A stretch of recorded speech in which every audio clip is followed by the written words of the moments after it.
I'm Jordan Belfort, and this is Sales School. We got a great topic today. I want to talk about state management. This whole study on Pavlov's dogs, right?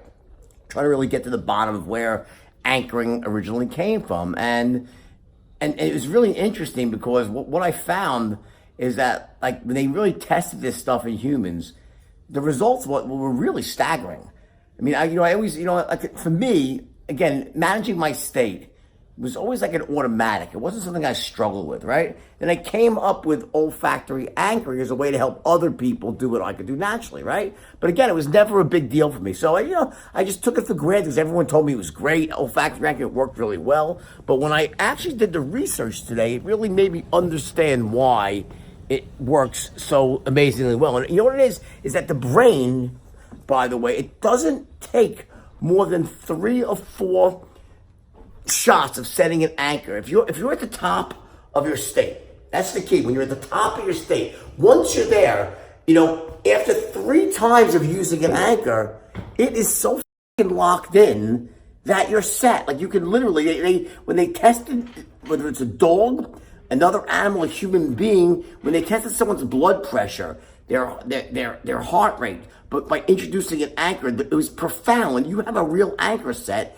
as soon as you fire off that anchor, right, you trigger that anchor, your blood pressure changes, your heart rate goes up, your pupils dilate. So this is actually a tangible impact. It's not just like, oh yeah, you feel better or you're talking to yourself. Don't forget, it's a real impact you have. So what's the key? Just to remind you here, the key is you have to be at the absolute top of the state. Meaning, if you're anchoring in a state of certainty, you can't be at a 9 on the scale of certainty. You have to be at an absolute 10 and damn sure. But it's only at that point in time that you can introduce an anchor and set it. In this case, our anchor is what? It's boom boom, right? Or some other smell. And the reason we use smell is because it's proven to be by far the most powerful, essentially most visceral of the senses in terms of creating that, just like bam, it hits you like a ton of bricks, right? So boom boom is the perfect thing. Just remember this though. If you're below that level of certainty, the anchor won't set. It won't. That's when you pull the wool over your own eyes. Is when you're not at a level of certainty. So there's no way to get yourself to that ultra high level of certainty artificially. You can't go back and think about a time when you were absolutely certain. This is what kind of really drives me a little crazy with some of the seminars you go to. Like they'll try to set an anchor for you when you're in public in a huge room and music. It doesn't work that way. So what we do here with olfactory anchoring is you start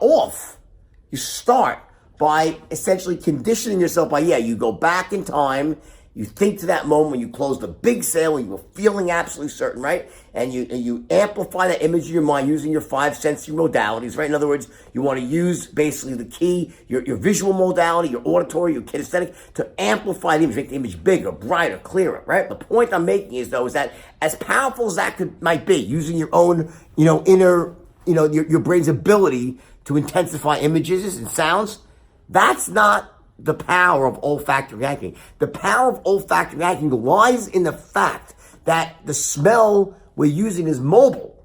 We keep it in our pocket. So you wait until you're actually in the state organically. That's the key. You can't manufacture, you can't artificially pump yourself up into a state of certainty at that level. But when you wait until you close a sale, you close a tough sale, big, and you're like, wow, and you're like, bam, and you're basking in the afterglow, and you feel unbelievable, right? Because you really did close a sale. There's a certain feeling that you get when you close a sale, a big one. You're like, damn, like you could conquer the world. That's the moment when you introduce the anchor. You get it? You can't think your way to this. We start off by thinking our way just to get ourselves sort of conditioned, right? But then if you want to set an anchor, you got to take it to the next level, and that is waiting until you organically get into the moment, you really close the sale in the real world, and then bam, then you set your anchor, and you're fucking set. You do that 2-3 times, you'll see that if you hook yourself up to a blood pressure monitor or to a pulse meter, you'd be shocked at the impact it has, a visceral, real, physiological impact when you set a real anchor. So please, this is a gift that you give yourself. If you're like me, and you simply never struggle with this stuff, right? It's just easy for you. hey, you know what? Then you don't have to do it. Okay, I get that, right? I don't walk around with boom boom in my pocket. I just don't. For me, it's a given. I can, no matter what is going on in my life, I can get myself into a peak state of certainty in a snap, right? Only for business though, right? My personal life, not as easy, right? But for business, I can, whatever it is, maybe my brain is wired with, you call it ambition, greed, or just fucking sheer conditioning and force of will. When it comes to business, I can get myself into a state of certainty in a snap. Most people can't. Most people really struggle with this stuff. And because of that, their ability to close, to negotiate, to make good decisions, it's impacted negatively. I don't want that to be part of your life. So do this, use your boom boom, and I promise you, it'll have a huge impact on your ability to just achieve in anything you do, all right? Love you all, and I will talk again to you soon.